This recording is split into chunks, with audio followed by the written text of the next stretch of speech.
اب ہم اللہ کے نام سے سورہ توبہ کا آغاز کر رہے ہیں۔ یہ سورہ مبارکہ تجزیے کے اعتبار سے قرآن حکیم کی مشکل ترین صورت ہے۔ اس میں کئی خطبات ہیں جو مختلف مواقع پر نازل ہوئے ہیں، اور چونکہ قرآن مجید میں یہ چیز محفوظ نہیں ہے کہ کون سا خطبہ کس وقت نازل ہوا، اس کے حوالے سے بڑی تحقیق کی ضرورت ہوتی ہے، اور جن لوگوں نے اتنی تکلیف گوارا نہیں کی ہے وہ بہت سے مغالطوں میں خود بھی مبتلا ہوئے ہیں اور دوسروں کو بھی مبتلا کیا ہے۔ بہرحال پہلی بات تو یہ سمجھیے کہ یہ سورہ مبارکہ دو بڑے بڑے حصوں پر مشتمل ہے۔ پہلا حصہ پہلے 5 رکوعوں پر مشتمل ہے اور دوسرا حصہ 11 رکوعوں پر مشتمل ہے۔ فلسفہ دین اور فلسفہ رسالت کے اعتبار سے ان دونوں حصوں کے مابین فرق یہ ہے کہ نبی اکرم صلی اللہ علیہ وسلم کی بعثت ہوئی تھی، براہ راست بعثت جن میں سے آپ خود تھے،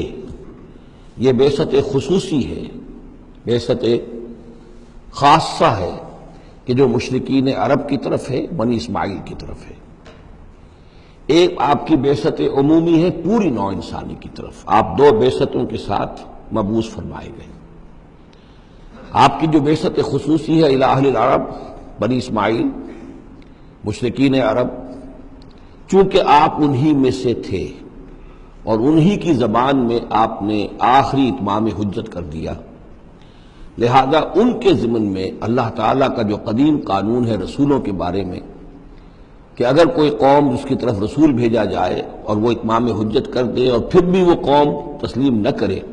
تو اس قوم کو ہلاک کر دیا جاتا تھا، عذاب استیصال۔ تو اس قوم کے حق میں تو یہ آخری فیصلہ جو ہے اللہ تعالیٰ کا اسی قانون کے تحت نافذ ہوا۔ اس آخری فیصلے کا جو معاملہ ہے وہ ہے جو پہلے 5 رکوعوں میں آیا ہے۔ یہ حضور صلی اللہ علیہ وسلم کی بعثت خصوصی سے متعلق ہے، اہل عرب کی طرف۔ البتہ چونکہ آپ کی بعثت عمومی ہے پوری نوع انسانی کے لیے، آپ نے جزیرہ نما عرب میں دین کو غالب کر دیا، قائم کر دیا، بعثت خصوصی کا تو گویا کہ آخری مقصد آخری درجے میں مکمل ہو گیا۔ لیکن یہ بعثت عمومی کے کام کا آپ نے آغاز فرمایا ہے صلح حدیبیہ کے بعد۔ آپ نے 7 ہجری تک کوئی مبلغ، کوئی داعی کہیں باہر نہیں بھیجا، جب تک کہ جزیرہ نما عرب میں اس حد تک کامیابی نہیں ہو گئی کہ قریش نے آپ کو تسلیم کر لیا اور آپ کے ساتھ صلح کی،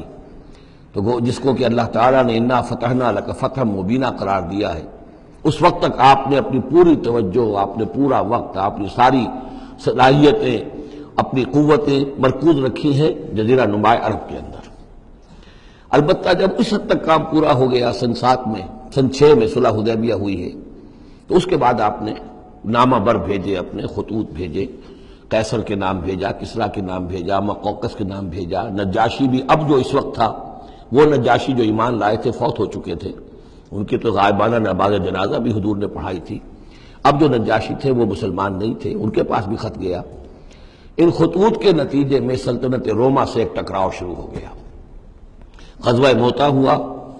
اور اس کے بعد غزوہ تبوک۔ یہ جو 2 غزوات ہیں ان کا تعلق حضور کی بعثت عمومی سے ہے کہ اب بیرون ملک عرب آپ کی دعوت کا اور آپ کی اقامت دین کی جد و جہد کا دائرہ وسیع ہو رہا ہے۔ تو 11 رکوع اس سورہ مبارکہ کے اس سے بحث کر رہے ہیں، وہ غزوہ تبوک کے گرد ہیں۔ ان میں سے 4 رکوع وہ ہیں کہ جو غزوہ تبوک کے لیے ذہنی تیاری کے لیے، اور اس کے بعد کچھ آیات وہ ہیں کہ جو تبوک جاتے ہوئے اور تبوک سے واپسی پر نازل ہوئی، اور کچھ حصہ وہ ہے جو تبوک سے واپس آ کر نازل ہوا۔ وہ تو ہیں 11 رکوع جو 6 سے شروع ہو کر 16 تک جائیں گے مسلسل۔ البتہ پہلے 5 رکوع وہ ہیں کہ جن میں اندرون جزیرہ نما عرب، اندرون ملک آپ کے جو مشن تھا اس کی تکمیل کا جو آخری مرحلہ تھا اس کا اعلان ہو رہا ہے۔ اب یہ جو 5 رکوع ہیں ان میں بھی ایک عجیب تقسیم ہے۔ ان میں 2 رکوع وہ ہیں کہ جو سن 8 ہجری میں فتح مکہ سے قبل نازل ہوئے، ان میں تیار کیا گیا ہے مسلمانوں کو فتح مکہ کے لیے کہ وہ نکلیں، اور ساری رد و قدا ہو رہی ہے کچھ لوگوں کی طرف سے، کچھ منافقین کی طرف سے، کچھ سادہ دل مسلمانوں کی طرف سے، نیک دل مسلمانوں کی طرف سے، کچھ ایسے لوگوں کی طرف سے کہ جن کے وہاں رشتہ دار ہیں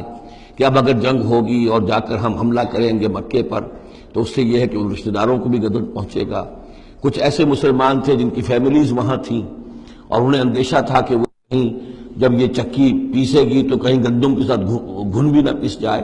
تو ایک رد و قضا ہے جو ان 2 رکوعوں میں آپ کو ملے گی کہ جو نازل ہوئے ہیں سن 8 میں فتح مکہ سے قبل،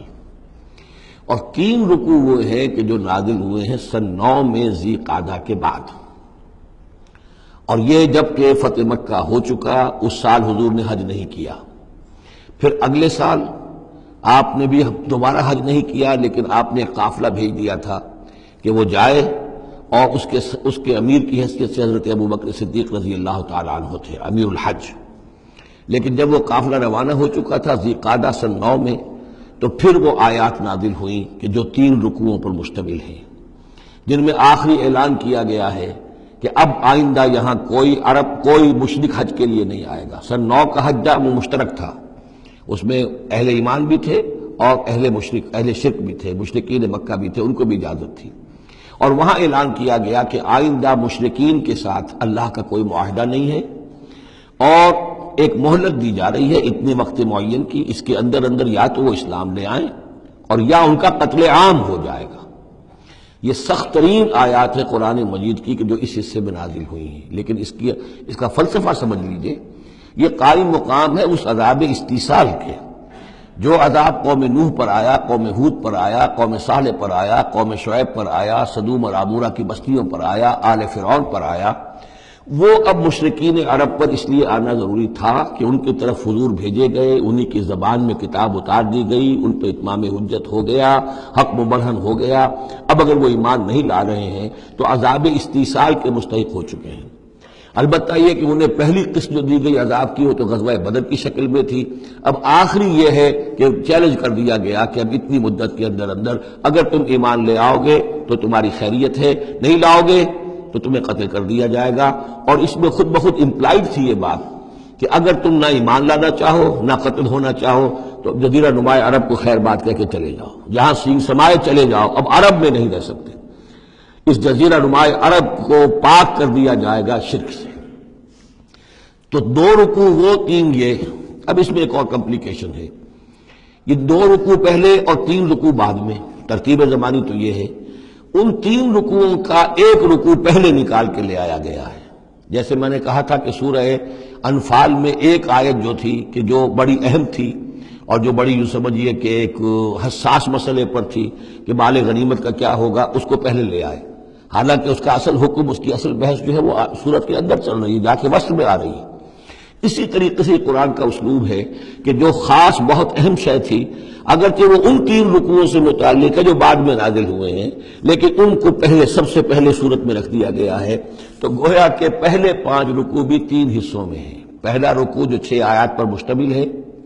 یہ وہ 6 آیات ہیں جن کو دے کر حضرت علی کو بھیجا حضور نے صلی اللہ علیہ وسلم، وہاں جا کر حج کے اعلان کرو، اعلان عام کر دو میری طرف سے کہ اب مشرکین کے ساتھ کوئی معاہدہ نہیں۔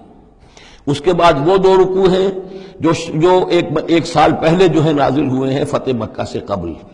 پھر 2 رکوع وہی ہیں کہ جو ان 6 آیات کے تسلسل میں ہیں جو ذی قعدہ سن 9 ہجری میں نازل ہو رہے ہیں۔ تو یہ 3 حصوں میں پہلے 5 رکوع ہیں، لیکن ان 5 رکوعوں کا تعلق محمد الرسول اللہ صلی اللہ علیہ وسلم کی بعثت خصوصی کا جو تکمیلی مرحلہ ہے در حقیقت اس سے ہے۔